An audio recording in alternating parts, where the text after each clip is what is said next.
going on, everyone?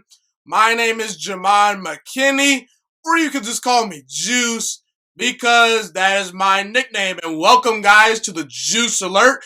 If you have not subscribed to the Juice Alert on YouTube or podcasting platforms, be sure to subscribe to the Juice Alert. Like I said, it's on Spotify, it's on Google Play, Apple Podcasts, all those podcasting platforms, as well as, of course, YouTube.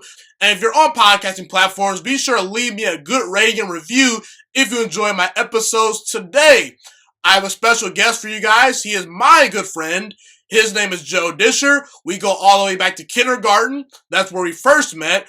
We went to high school together. We were on a varsity roster for baseball our junior and senior year, in which that roster went on to win 2 state championships. So that was very, very fun days. And Joe Disher is a Detroit Lions fan. And today, we're going to talk about everything Detroit Lions football. Joe is from Detroit. He loves talking Lions football. He's a very big football fan.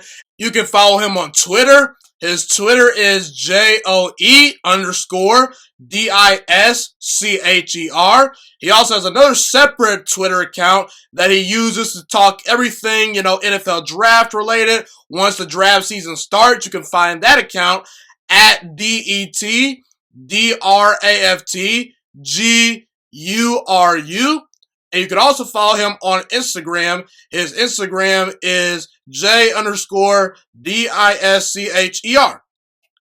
So today, we are talking everything Detroit Lions football. We will talk about Matthew Stafford, Matt Patricia, Jeffrey Okudah, the Detroit Lions 2020 NFL draft picks. We'll talk about if they can win the NFC North, all that good stuff. And also, guys, be sure to tune in to some future episodes with me and Joe, as we're going to drop eventually, hopefully, some college football episodes, as well as an NFL general manager episode I think you guys are really going to enjoy. But without further ado, I present to you guys a very good show with my dear good friend Joe Disher. Hope you guys enjoy. What's up, Juice? Hey, what's up, man? So, welcome to the Juice Alert, guys. We are officially live right now, and I'm joined by a very good friend of mine, a guy that I've known since kindergarten. His name is Joe Disher, and he's a Detroit Lions fan. So how you doing, Joe? I'm doing great, man. How about yourself? I'm doing good. So we got a lot of great things to talk about. Be sure to also stay tuned for a couple other episodes that me and Joe are going to be dropping. He's also a guy that goes to the University of Cincinnati. We have an upcoming episode talking about NFL general managers. That's something that kind of fascinates both of us. How teams are built, things of that nature. We'll talk about some Michigan football later on in some other episodes. But today, we're focused on some Detroit Lions football. So, right off the bat, Joe, before we get started, I really didn't talk about this topic with you when I was, discussing the topics we're going to talk about in the show, but who's your favorite Detroit Lion of all time? I'm just curious. Easily Calvin Johnson. I loved Calvin, got to pretty much watch him his whole career, and he was just so fun to watch. I mean, he's a guy who is 6'5", and ran a 4.3 flat. I mean, that's like, we might not ever see that again. And, he never had like great success as a team, but like individually, Calvin was just built different. No doubt. I wanted to, segue to this because I actually knew that was probably going to be your answer. I just wanted to, see if it was. So I want to just briefly, appreciate Calvin Johnson before we get into our topics, because this guy, he unfortunately retired, due to the fact that he kind of was just, saying, hey, I play for the Lions, unfortunately, and I don't know if I want to play anymore. No disrespect to your team, but I just want to appreciate Calvin Johnson really quickly. I mean, this guy, I think he's a top 5 receiver of all time easily. I don't care what anyone says. I don't care about the fact that he didn't play for, 12, 13, 14 years. This guy, when he was on the field, I think he's the most talented wide receiver of all time. Even more talented than Jerry Rice, because Jerry Rice, he was great, but he did not run a 4.3 and things of that nature. And Calvin had the route running and all that stuff. He's not the best wide receiver of all time. That's easily Jerry Rice. But man, I look at guys like Jerry Rice, Terrell Owens, Randy Moss, Larry Fitzgerald. I think he's in that class, man, and here's some key stats for Calvin Johnson for his career. He's got a 9-year career, 83 touchdown catches, 11,619 yards. He broke Jerry Rice's single season receiving yards record in 2012. And in 2008, on an 0-16 Lions team, this guy led the league in touchdown catches, pardon me, and had 1,300 yards. And guys like Dante Culpepper, Dan Orlovsky, no disrespect to Orlovsky, he's a great analyst, but not the best quarterback. And look at the quarterbacks that were throwing to him. He didn't have Aaron Rodgers, Tom Brady. I don't think people realize how good Calvin actually was. Oh, no doubt. No doubt. You just gotta watch the tape. All his catches, he'll moss it over 3 guys. He'll run by anyone. He really is one of the greatest players to ever play the game. No doubt. So we'll get to some Detroit Lions football talk for the present day. So last season, the Detroit Lions found themselves picking number 3 overall in the 2020 NFL Draft. And honestly, the Detroit Lions were not an awful team last year when Matthew Stafford was actually playing games. Matthew Stafford as a starter went 3-4, went 3-4-1, pardon me, as a starter, and I don't think that Detroit was going to catch Green Bay and Minnesota, 2 playoff teams from last year, and you look at some of the games, they just lost to some teams that were just better than them. You look at the Chiefs game, that was a close game, that was a loss. The Packers game, both Packers games actually were very, very close. You guys kind of blew that lead versus the Cardinals, week number 1. And I'm going to kind of give the Lions as a team sort of a pass last year because when you're relying on David Blount and Jeff Driscoll to complete passes for your team, you're just not going to compete. You're not going to win very many games. And Detroit, believe it or not, had 8 one-possession losses last year. That's astonishing to me, and that's kind of disappointing, from a Lions fan perspective. But I just want to get your quick thoughts on how the season went this past year. Okay, so yeah, it definitely did not go great. Ended up 3-12-1. So if you just looked at that record, obviously that's really bad. But like you said, we were 3-4-1 when Stafford got hurt. The offense, in all 8 of the games, the offense was playing out of their mind. Stafford was just putting up MVP numbers until he got hurt with the season-ending back injury. And once he got hurt, we really did the best thing we could. We lost out. We lost 8 in a row, which honestly was perfect for us. Once your franchise QB gets hurt and you really have no backup on the roster, you kind of want your team to lose out. We had no shot at the playoffs, so why not just go get a great pick? As soon as we started tanking, I instantly wanted Chase Young. I knew he was going to be the cream of the crop coming out of the draft. We ended up coming 1 pick away from Chase Young, but I'm extremely happy with Okudah. I love Okudah. I was an Okudah guy. We'll get to that later. And I don't really hold anything against Lions management or any of the coaches for last season. Like I said, when your franchise QB is out for the year, you really have no hope. So why not go get a top 5 pick, in our case, a top 3 pick, and build your team for the future? Yeah, I kind of agree with what you said right there, but I want to focus in on Matthew Stafford really quickly because I don't think Matthew Stafford gets appreciated enough. I've argued that this guy is the most underrated quarterback in all of football at the moment. When we look at guys like Patrick Mahomes, Aaron Rodgers, Russell Wilson, Deshaun Watson, Lamar Jackson, Carson Wentz, even Kyler Murray, those are some of the most talented quarterbacks in the NFL when you combine their ability to make plays off schedule, just their rocket arms, their accuracy. I think Stafford is actually in that category for most talented quarterbacks in all of football. He's one of the 7 to 8 most talented quarterbacks in football easily. I don't think people realize how good Stafford actually is. I could actually make an argument Stafford might be a top 10 quarterback at the moment. So listen, man, I just want to kind of rattle off a couple statistics and just some things that I want to mention about Stafford. And then I'll kind of get your thoughts on how you feel about Stafford. And if you think he's the most underrated quarterback in football, because I think he is, Matthew Stafford for his career has a better touchdown to interception ratio than Ben Roethlisberger and Cam Newton. Now, is he a better quarterback than those guys? No, he's not better than those guys. Ben won 2 Super Bowls and Cam Newton's been to a Super Bowl. So not quite on that level, but I've seen Matthew Stafford throw for 5,000 yards, over 40 touchdowns in 2011. This guy, has 28 fourth quarter comebacks. That's 11th all time. And this guy also has 38 game-winning drives. That's 13th all time. And Matthew Stafford, I don't think you can solely judge Stafford on his win-loss record because it's a team game. And I'm not going to put Stafford in the category of, elite, because we see guys like Russell Wilson, Aaron Rodgers carrying bad teams consistently throughout their entire career, and guys like Mahomes, Watson are talented enough to carry bad teams. So I'm not putting Stafford in that category, but just based on the way Stafford is perceived, I think people just consider him this guy that puts up numbers and just is a big-time loser. I disagree. I think if you put Stafford on a fairly decent roster, he can win you some playoff games. He's gotten to the playoffs with the Lions several times, and that's an accomplishment in itself, And we look at the bad defenses that he's been given. We look at the lack of a run game, bad offensive lines. I mean, in September of 2018, Kerryon Johnson rushed for 100 yards in a game. That was the first 100-yard rusher the Lions had since 2013. That's nearly a half decade. Do you think Stafford is the most underrated quarterback in football? And what are your thoughts on Stafford? Absolutely. So as a Lions fan, I love Stafford. When you look at Stafford's career, he was our number one pick back in 2009, right off of an 0-12 season, okay?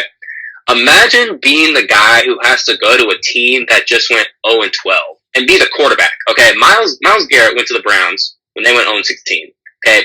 He's a D lineman. Imagine being the quarterback and having that pressure. And so, in my opinion, the fact of the matter is, Matthew Stafford is a Hall of Fame talent who has been failed by his organization. Maybe not a Hall of Fame quarterback. Obviously not a Hall of Fame quarterback at the moment. But I think the talent speaks for itself. And the Detroit Lions have flat out failed Matthew Stafford.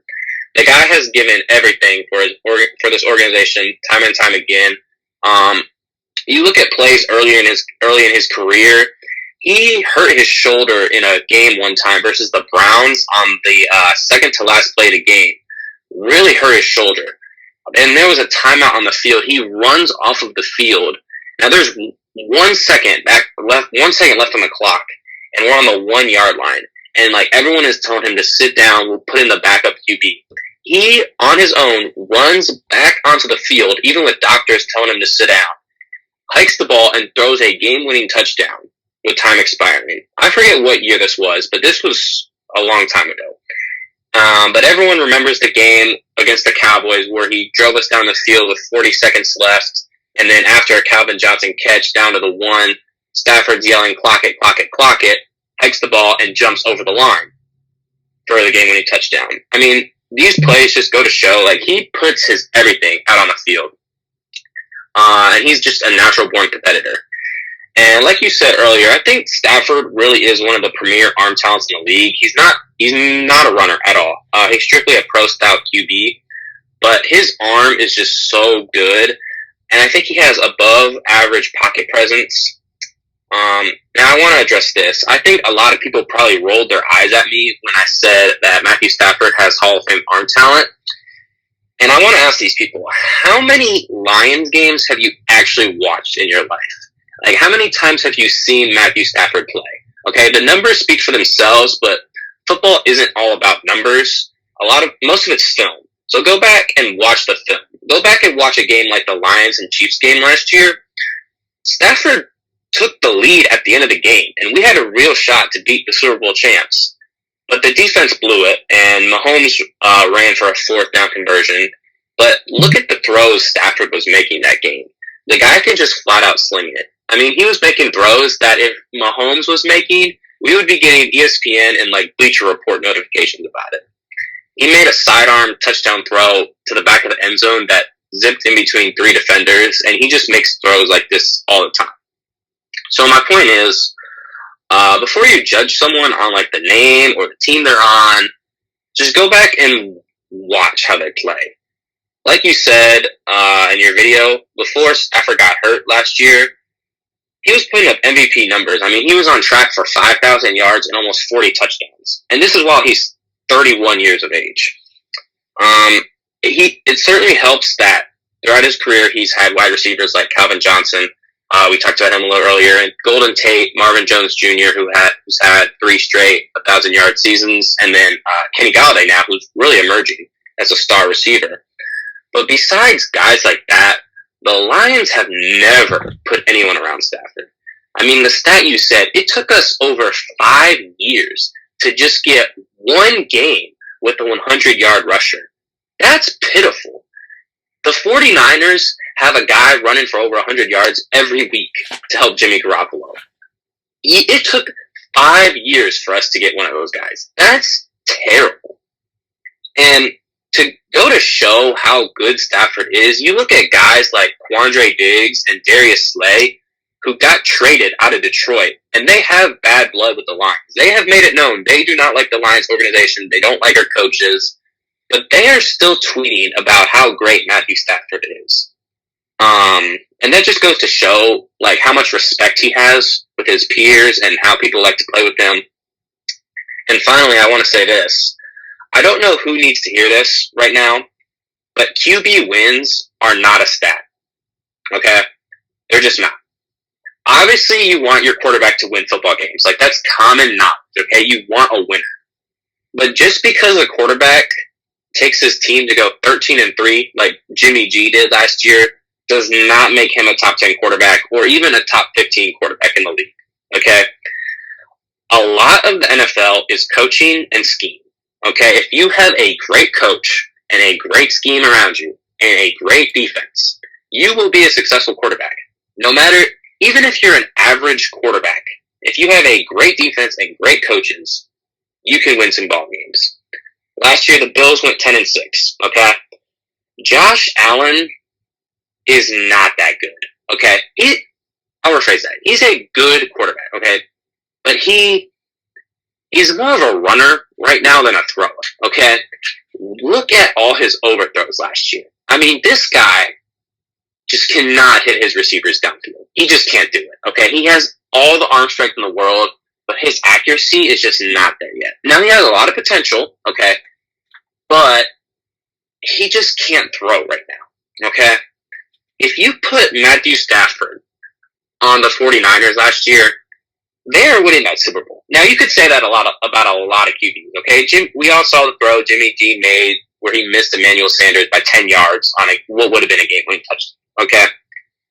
But I just want you guys to think about this. If you put Stafford on even like a decent organization, okay, he would by far have playoff wins, okay?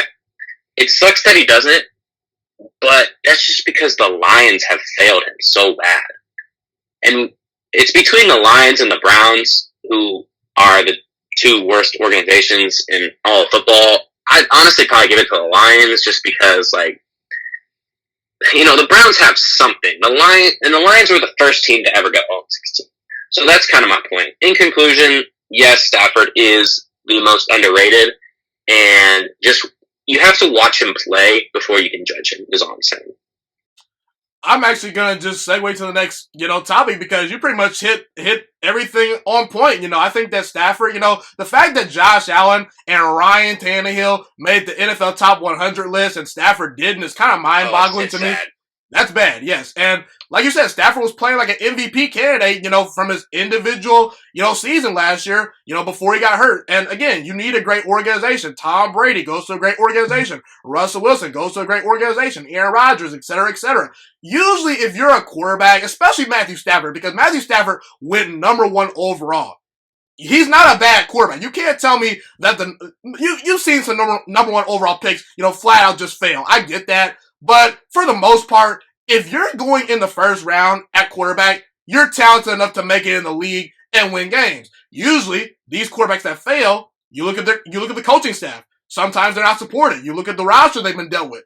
It's just a mess sometimes. So yeah, I totally agree with you, and I do think Matthew Stafford is definitely underappreciated. I know that he kind of got injured a little bit. This year, he for the first time missed a significant amount of games. But for the most part, Matthew Stafford's been an Iron Man. This guy has played through injuries. He's been tough. He's been a great leader. And Detroit Lions fans should appreciate Matthew Stafford much more than they do, in my opinion. I think Stafford's the most underrated quarterback in football, and I will stand by that. No one's going to change my mind. And by the way, I'm a Green Bay Packers fan. So I have every right to try to bash teams in my division. But no, I recognize that Stafford is the real deal. Not saying that he's the greatest quarterback in the world. He does have some flaws, but Stafford is a well above average quarterback that definitely can win you games, and he's been kind of wasted by the Lions organization up to this point in his career. So yeah, I just want to segue to the next topic right here. We're going to talk about the Detroit Lions draft picks from the 2020 class. I want to zero in on Jeffrey Okudah, and then we'll talk about the rest of this class and things of that nature. I was a big advocate that the Detroit Lions should have taken Isaiah Simmons, this past year, but I thought about it more and more, and while Isaiah Simmons is a beast, I think he has a chance to win Defensive Rookie of the Year in Arizona. He's that good, okay? I love Isaiah Simmons, but I thought about it, and I said, Matt Patricia doesn't like to blitz a whole lot, and his scheme relies on scheming up pressure, and based on that, you need very good defensive backs to make that work. And Jeffrey Okudah, he was right there at number 3. Some people felt that he was a top 5 overall player in the draft, and I'd argue he definitely was. So, I think the pick makes sense based on the team needs and things of that nature, because you could probably patch up your secondary with Trufant and the guy that you guys drafted out of Penn State a couple years ago. His name is escaping me. You could survive with Trufant and a couple other decent corners. And, you could have Simmons in the middle of that defense, but why not add strength on strength? And why not challenge Aaron Rodgers in the division? Because you need good defensive backs to face a guy like Aaron Rodgers 2 times a year. You need to cover Devontae Adams. You need to cover Adam Thielen in Minnesota. You need to cover Jefferson, the kid out of LSU, at wide receiver. I think he's very good. You need to cover Allen Robinson. You need to win your division first before you can talk about making the playoffs. So I think that it's a match made in heaven for Patricia's scheme. Getting Jeffrey Okudah, I think that he's everything you look for in a great defensive back. I think that he's the next great Ohio State defensive back. I put him in the category with Marshawn Lattimore, Denzel Ward, and I'd argue he might be better than both those guys. So talk about the thought process of maybe evaluating other prospects outside of Okudah, and how do you think he fits in with Patricia's scheme? Okay, yes. So, we had, during the draft process, me and you had a bunch of conversations on Simmons versus Okudah. I was always an Okudah guy. Once I knew we really couldn't get Chase Young, I was full head of steam on Okudah. I am a Michigan fan, but I recognize how great Ohio State is and how great their players put out, or the players that they put out are. And I just love Okudah. I think it's a slam dunk pick. In today's game, you need a shutdown cornerback. Okay. I heard a quote a while ago saying the 2 biggest things in football is passing the ball and being able to stop the pass, which Okudah is going to help you stop the pass. When you're being compared to Stephon Gilmore out of the draft, who just won Defensive Player of the Year, you're doing something right. Okay. I think Okudah was a necessity. Okay. We needed that corner. Okay, we lost Slay. Slay was our guy. When we had Slay, we really struggled to get a number 2. Well, we get rid of Slay, bring in Trufant, and now have Okudah. And the guy from Penn State, Amari Warriare, the last name is kind of crazy, but he is a good corner. If we would have kept Slay and signed Trufant, I would have liked Isaiah Simmons. However, I think Simmons was kind of a luxury. He is positionless. You can play him wherever, okay? He's going to be a beast. I just think he wasn't right for our team. I think we needed Okudah. And then you look at some other guys that were on the board. Tua. Tua's probably the only guy I'll talk about. No. Okay? No. No. Hey, really quickly, before you go on, I was actually going to ask you about Tua, but you can go ahead and rant about Tua right now and why the Lions should not have drafted Tua and things of that nature, because some Lions fans felt that Tua should have been drafted, and I felt that it was kind of laughable. You can go ahead and rant about that all you want right now. Go ahead. Go full steam. All right. The point to draft Tua is ludicrous. I do not care who you are. It is sad that Lions fans wanted us to draft Tua. What makes you think Tua can carry an organization as bad as ours better than Matthew Stafford? Matthew Stafford is a warrior, okay? He started 131 games in a row. Tua Tagovailoa, like we say, Tua Tagovailoa has spent more time in the injury tent in college than any other player in history, okay? I love Tua. I am a huge Tua fan. But you cannot convince me that Tua's body is not a concern, okay? We don't have a good O-line to protect Tua. Why would we want him? I mean, I get it. Okay, you want something new. Stafford has been in the league for what? 11 years. 11 years. You want something new. No, Stafford is the guy. I don't know why Lions fans just got it in their mind that we wanted Tua. I will never understand it. I do not think Tua would be good with us. We have great weapons, but we don't have the line to protect him. And plus, if we did draft Tua, what are you going to do with Stafford? Are we going to trade him? Like, what would we even get in return for Stafford? So there's my rant. Okay. Then I also need a rant about this. When we took Okudah at 3, everyone was like, "Oh my gosh, a corner at 3? Like, what are you doing?" Okay, Jalen Ramsey went 4th, and Stephon Gilmore went 4th. 2 shutdown corners. Okay, Okudah is like the highest corner taken since I don't know when. I don't remember. But everyone was asking for the Lions to trade down. Okay, this is not Madden, people. You need 2 teams to trade down. Okay, we explored trying to trade down. Okay, but it takes 2 teams. A general manager is not going to trade down just for the heck of it. Okay, why risk? Okay, we trade down. Let's say we trade down to 6. Why risk someone else leapfrogging us and taking Okudah? Like, you don't want if you have your guy, you do not want to risk the possibility of someone else jumping you to take him. Okay, we're not going to trade down 3 spots for like a 6th round pick in return. Okay, it's just not going to happen.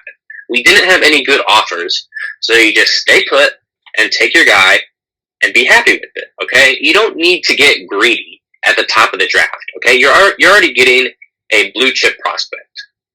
So there's my rant about kind of the evaluation of our top 3 pick. Like I said, I loved it. Got it. What are your thoughts on some other players in the draft that you guys got? Obviously, you get a guy like DeAndre Swift. You know, there's some other good players in this draft class that I like. Talk about the rest of the players you got outside of Okudah. Okay, so in all honesty, I think this was an amazing draft from Bob Quinn, who is our general manager. Probably his best one yet, honestly. Like, obviously, these guys still have to go out there and perform. You know, it's not what your team looks like on paper. But I loved the draft. So Swift, this one was a totally surprising pick for me. I was expecting us to go D-line, pass rusher. You know, AJ Epineza was on the board. I really wanted him. I think he fit our scheme great. He really fits the Patricia D-line mold. But I love the pick. Honestly, I kind of like Swift a little bit more than Epineza looking back. We all saw what he did at Georgia. Like, most people had Swift as their running back 1. And we got him at 35. Like, obviously, running backs are undervalued in today's game, which I totally agree with. But, like, getting probably the best running back in a draft in the 2nd round is pretty dang good. Like, Swift is a home run hitter who can run through the tackles. Like, everyone saw what he did at Georgia. He's going to complement Kerryon Johnson, who's more of a power back, very well. And we're really trying to improve our run game, which I love. Like, the Lions have never had a run game, and now we have Kerryon Johnson, Swift, Bo Scarborough, guys like that. I'm excited. Then we go out and take Julian Okwara, a pass rusher from Notre Dame. I love this pick also. This was a guy who, in his junior season, had like 12 and a half sacks, I believe. Comes back to school, gets hurt a little bit, and his draft stock went down. Just because of his injury, and his film kind of looked the same as his junior year. Like, he didn't get a whole lot better, but he was still good, so that's why he fell. He's not really a run stopper. He's like an outside linebacker, pass rush guy, kind of like a Caleb on Chason who went earlier in the draft, just not as talented. But we needed guys who can get after the QB. I'm not sure he's ever going to be an all-pro, but he's great value in the 3rd. And it's funny, actually, his brother, Romeo Okwara, is one of our starting defensive ends. So quite possibly we could have 2 brothers rushing from the same side of the field. Okay, Okwara lines up against like the left tackle, left guard. So, and Julian, his brother, who we just drafted, we could it could be pretty exciting. Like, you know, you don't see that every day. 2 brothers rushing from the same side on the same team. Like, it's pretty cool. So from there, we had 2 third-round picks. Oh yeah, we got Okora with the first third. Then with the second third, we get Jonah Jackson, a guard from Ohio State. Another pick I loved. We needed a guard. We let Graham Glasgow go. He went to the Broncos in free agency. And I think Jackson, for a third-round pick, can come in and start right away. I love his film. Really good run blocker and pass blocker. I mean, he impressed me with his film. His leadership abilities in the locker room were great. He was a captain at Ohio State, which is tremendous. I'm not saying he's the steal of the draft or anything, but he could be a guy who plays better than his draft ranking. I think he's going to start this year, and I think he has a bright future. After that, we actually took back-to-back guards. We went Logan Sternberg, guard from Kentucky. I was super shocked we went back-to-back guards here, but I like it. I mean, you can never have too many offensive linemen on your team. And Sternberg brings a unique energy to the team. He was voted the nastiest player in the SEC.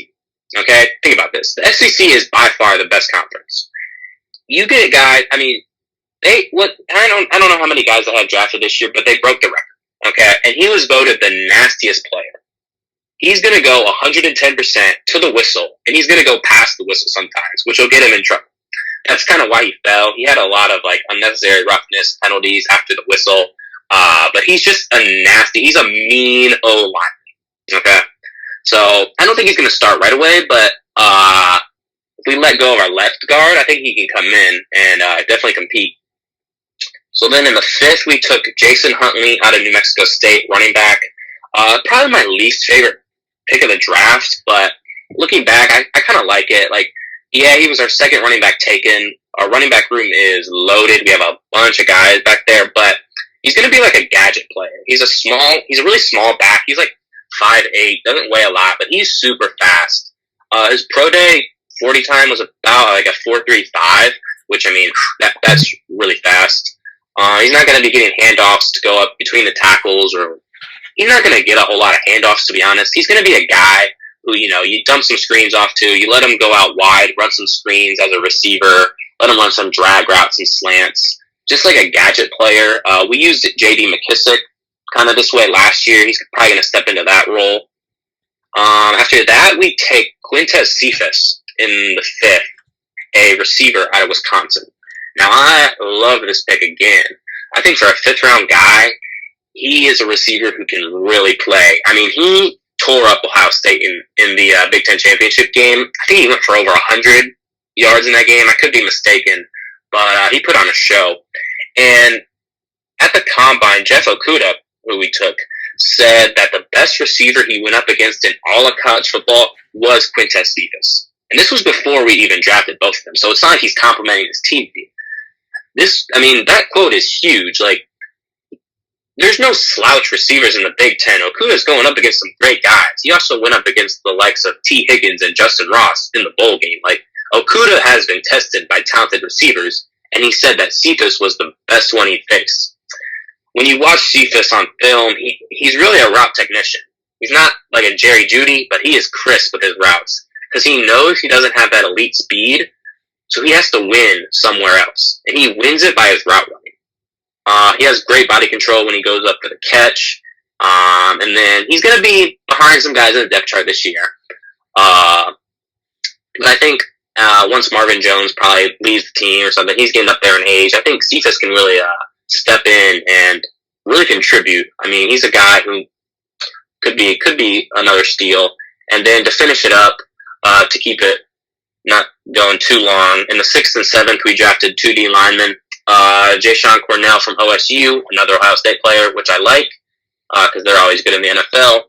He's more of a pass rush D tackle, which is, something you could use, on a third down. He probably won't play first and second down.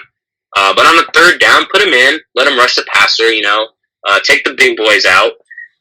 And, with our last pick, we took John, Pennisy from Utah. Just another body on the D line. Who knows how these guys will come out. If they can become role players, that's what you want from a 6th and 7th round pick. But like I said before, obviously all these guys have to go out there and prove it while staying healthy. But I think we really could have gotten some great players in this draft. We potentially drafted 5 starters. Not this year, but like in the future, which could be really good. And I really needed a draft like this to regain some confidence in Bob Quinn and his vision team. So that's pretty much my thoughts on the draft. I really liked it, and I'm excited to see what these guys do.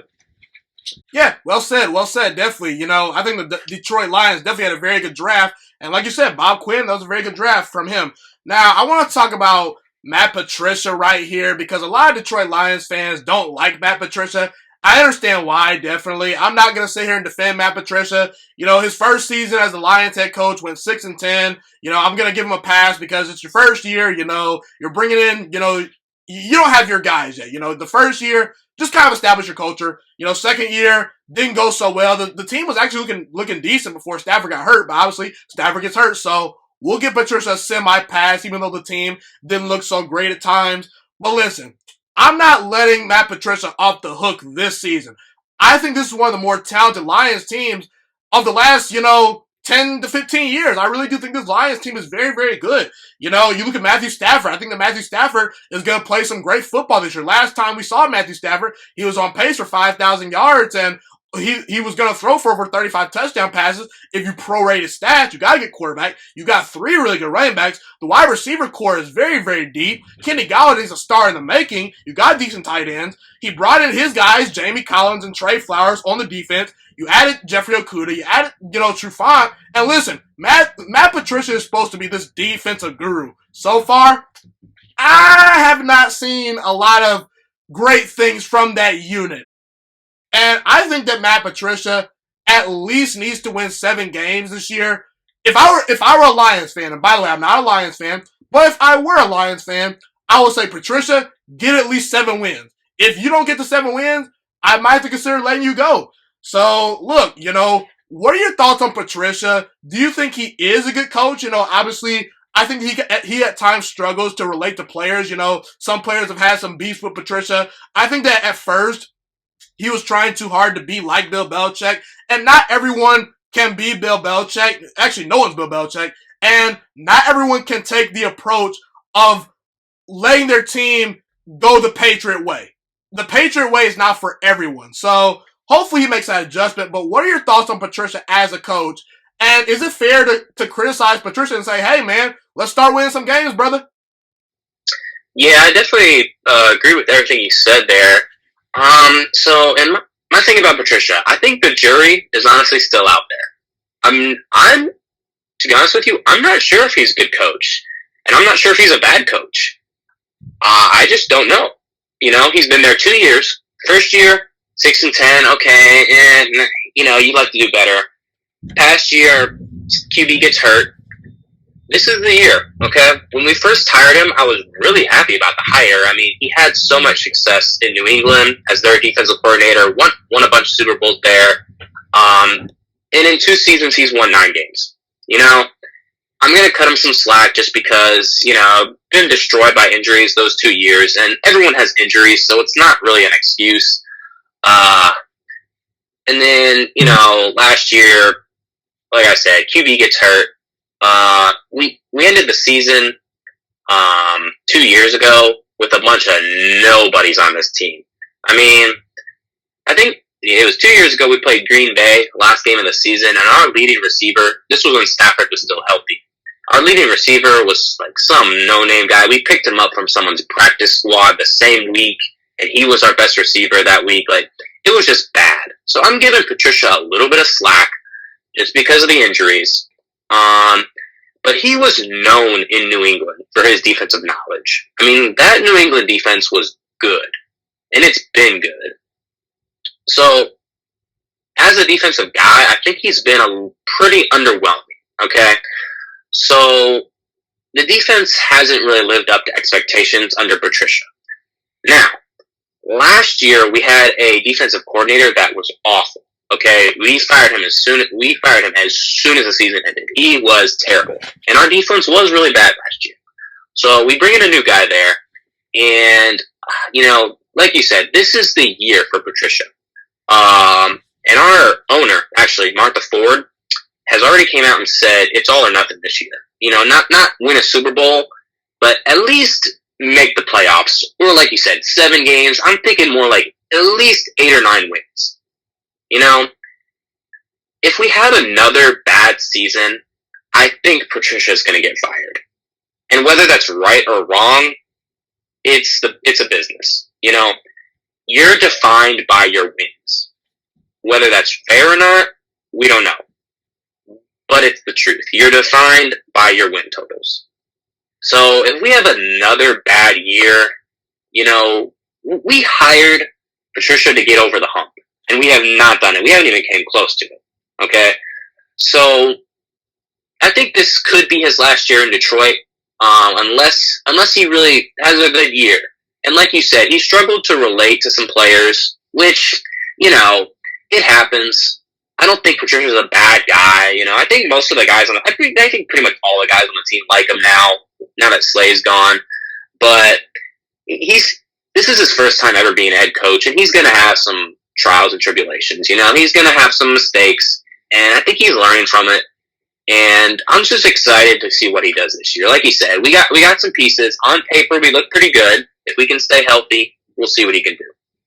Yeah, and to be very clear, when I mentioned the 7 wins, I said 7's kind of the minimum number, you know. I actually kind of agree with you. I think this team is capable of winning 8 to 9 games and things of that nature. So I think that 7 is the cutoff number. Like, that's the bare minimum. If I were a Lions fan, I would want Patricia to at least get my team to 7 wins at the minimum, and we'll see if he can get more than that. I want to talk about how many games this Lions team can actually win, because recently I did a preview and breakdown of the Detroit Lions 2020 roster. I did a record prediction for the Detroit Lions. I said that this is a 9-win team, and looking back, I kind of regret it just slightly, because I think this team is about more of an 8-win team, more so than a 9-win team, but I definitely think this team can actually win 9 games. I really do think that that's possible. The reason why I kind of push back a little bit is because the defense last year was the 31st ranked total defense, and while this defense should be improved, no doubt, and Patricia, he does need to step it up as far as his defensive guru-ness, quote unquote, you know, his job as the defensive guy, being this defensive guru. You're starting from the bottom. You know, you need to kind of build your way up, and I think Trey Flowers can play, but outside of Trey Flowers, I don't see a ton of elite pass rushers on this team, and Trey Flowers is not even an elite pass rusher, in my opinion, either, okay? So listen, you know, I do think this team can make a playoff push. It's going to come down to if Stafford can play MVP level football. I like Stafford. I think that you guys have some good running backs, very good wide receivers. I think the secondary will be above average, no doubt. And like we mentioned earlier, last year, this Lions team lost 8 games by 1 possession. And they had the Kansas City Chiefs, the defending Super Bowl champion, Kansas City Chiefs, by the ropes. They could have beaten the Packers both times. You know, these were some real close games. So I want to get your thoughts on how many games this Lions team should win and what are your expectations for the team. And I'm going to rattle off a couple teams that I think that are just clearly better than the Lions, and teams that I think that the Lions are just as good as or have the potential to be better than, okay? But before I get into the record and things like that, I think Tampa, Green Bay, New Orleans, Seattle, San Fran, and Philly, that's 6 teams in the NFC that are clearly better than the Lions, that have better players. I look at these other couple teams. I think the Lions are in the category with the Cowboys, the Cardinals, the Vikings, and the Rams for some teams that could be competing for playoff spots. Not saying these teams are going to make the playoffs. One of these teams is going to make the playoffs because there's an extra spot. But I think that Detroit will be in that category for competing for a wild card spot. Don't think they win the division this year. We'll get to that we'll get to that briefly, you know, for our final topic. But what are your thoughts on how this Lions team is going to fare in 2020? Yeah, so I agree with everything you said. And to be honest, I don't know where my expectations are. You know, like, as a Lions fan, you cannot put your expectations that high because they will fail you. You know, we have not won a playoff game in 25 or 26 years. Like, it's just the fact of the matter. But I definitely think we have a chance to make the playoffs. I agree with all the teams you said that were better than the Lions. And who knows, maybe those teams has a really down year, you know? Injury could happen. You never know. One of them, we just don't know. So I think one of those teams could fall off, and one might not fall off, you know? We never know. It's the NFL. There's a whole bunch of parity in the NFL. And then I agree with the category the Lions are in with the Cowboys. I think the Cowboys might be a little bit better than us. I think we play the Cardinals again actually this year, so we're going to want some revenge for that game. We blew it to them last year when we tied. Now the Cardinals are going to be much improved, so that'll be a tough game. But yes, the keys to our success this year are going to be the front seven in Stafford. And I'm very confident in Stafford, but it's going to take a heck of a season, Herman. It is going to take an MVP season. Not win the MVP, but, be in the discussion to carry us to the playoffs. And the front seven is really it. If the front seven's bad, we might win like 7 games, 6 games in that category. If the front seven is good and plays a little bit better than what they look like on paper, then we could be talking about, a 9 win and shoot. I mean, I haven't looked at our schedule. I'm going to be completely honest. I have not really looked at our schedule that much. Okay. Probably an L on my part, but it's all good. We have a last place schedule, like how the NFL does it. If you come in last place in your division, you get an easier schedule. So I think that's really going to help us. And like you said, the defense was ranked 31st last year and then 32nd against the pass. It's going to be about that pass rush, man. Like Trey Flowers, he really started heating up last year. I think he finished with like 6.5 sacks or something. I could be wrong on that. But he started heating up. We drafted that pass rusher, Aquara. We have Aquara's brother, who's not bad, but we're going to need to start blitzing a lot more. I think Gerard Davis, our middle linebacker, is a really good blitzer, and I think we found that out at the end of last year. So I really hope we start rushing him more.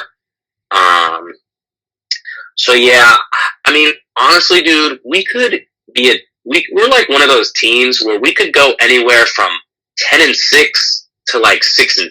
Like we're in a wide array of records we could possibly have, So I don't want to put a whole lot of expectations on the team. I'm not going to come out here and say we're winning 12 games because that's just not going to happen. But I'm not going to come out here and say, we're going 6-10 because I think we're definitely better than that. So we definitely have a chance to make the playoffs. And I really hope we do. With that 7th spot really, really helps us. That extra wild card or whatever the heck they gave the conferences, I forget. But I really do hope we can make the playoffs. And I think we have a legit shot if we can stay healthy.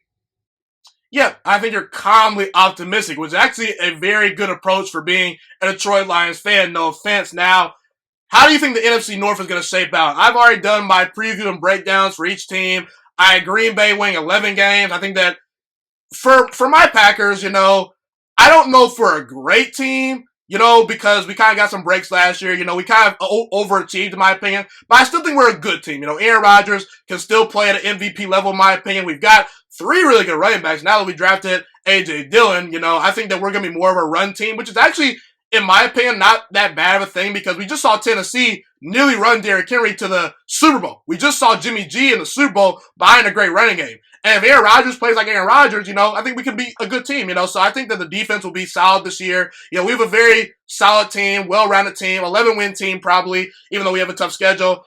I actually have your Detroit Lions at number 2. I think that you guys are about 8 to 9 win team, based on the things I've mentioned in all these episodes.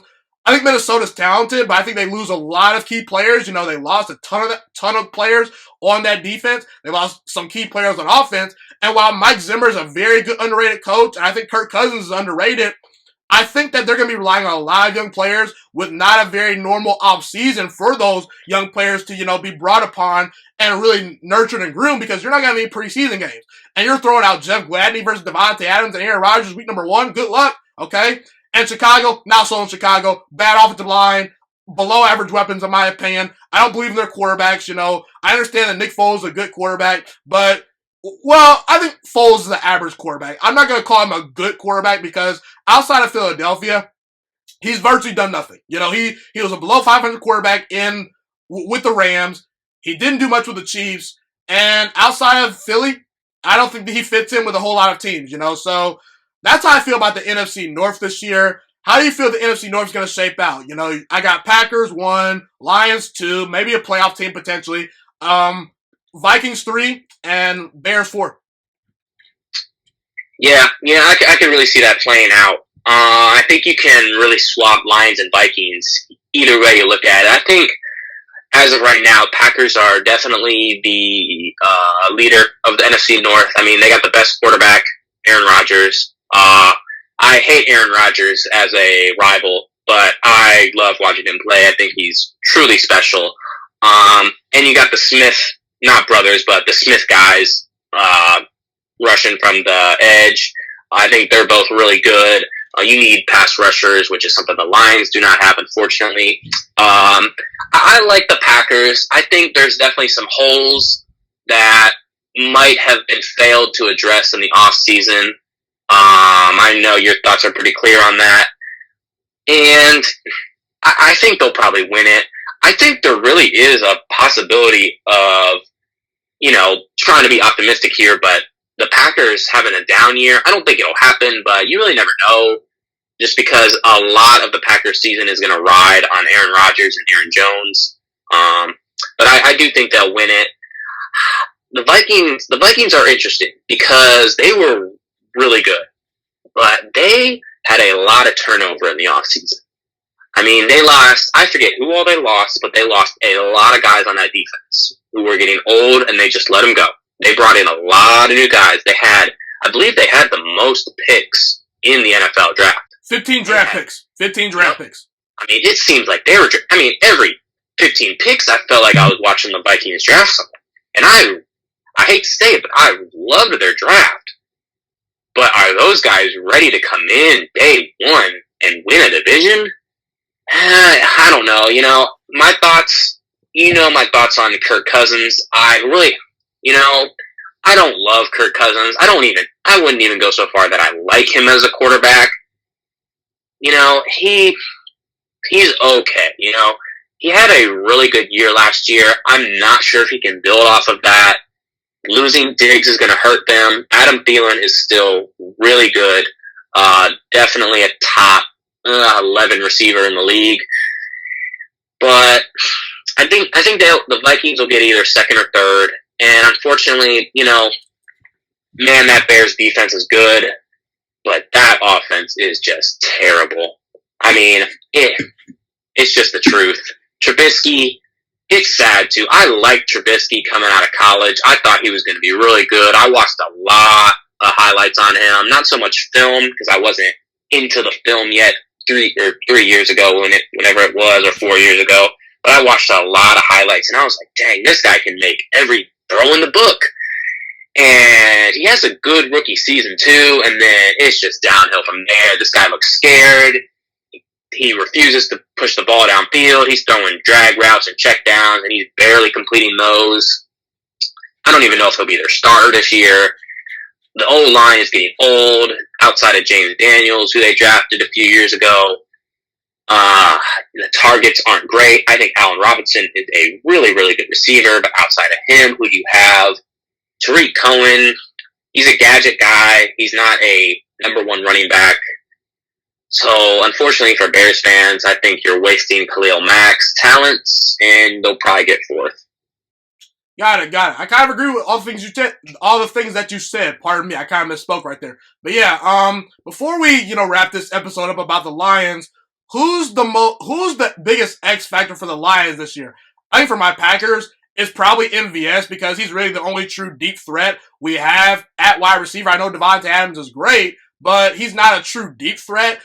MVS is the guy that can take the top off a defense. And listen, our GM did not draft a wide receiver, and he went out and signed Devin Funchess, but Devin Funchess is opting out of the season. So I would go MVS for my Packers. Who's the biggest X factor for the Lions if they want to reach new heights this year?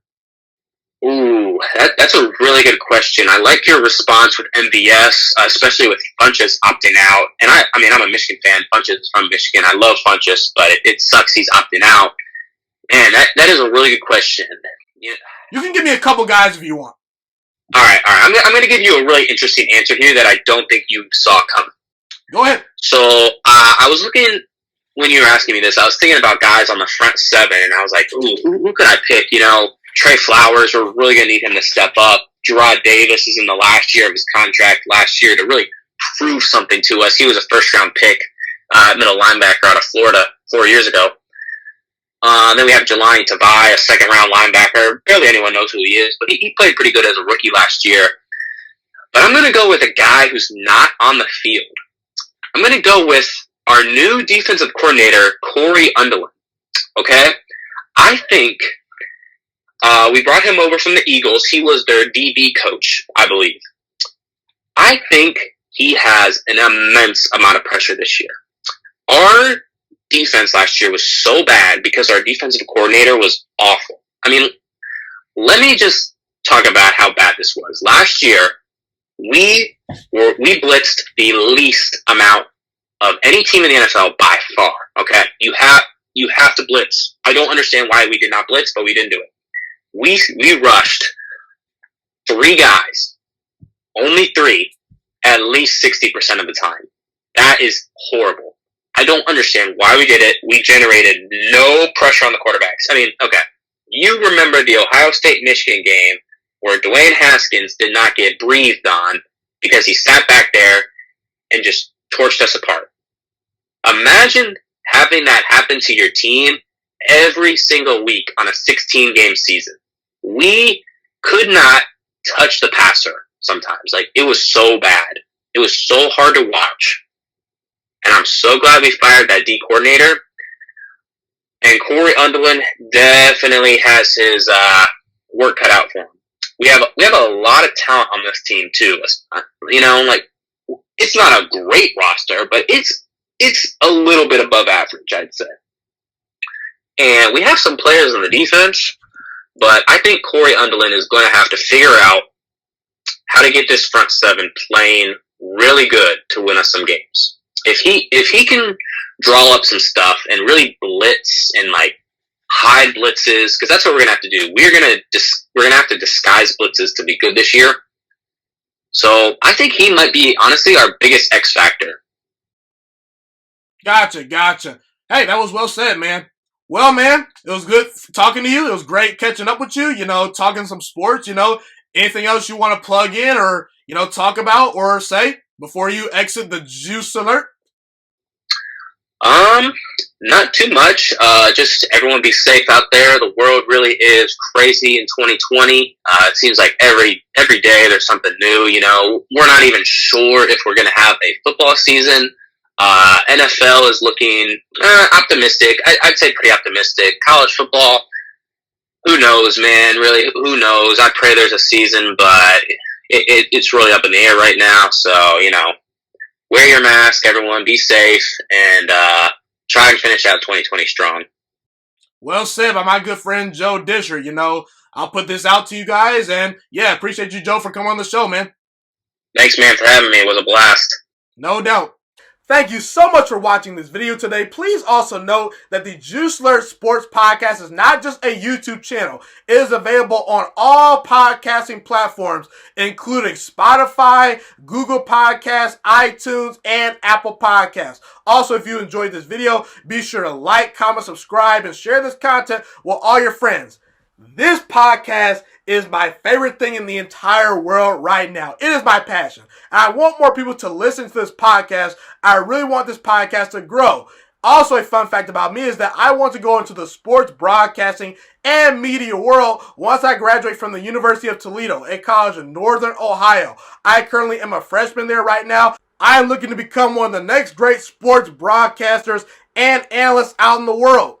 And I potentially would like to start my own network if this podcast really truly grows. Or if I fall short of that goal, I would love to work for a big time network like ESPN or Fox Sports 1. I am open to all networks. So if you believe in my dreams and you see or hear my passion through the screen, be sure to tell all your friends about the Juice Alert Sports Podcast. Stay motivated, you guys. Have a God bless day, and I'm out.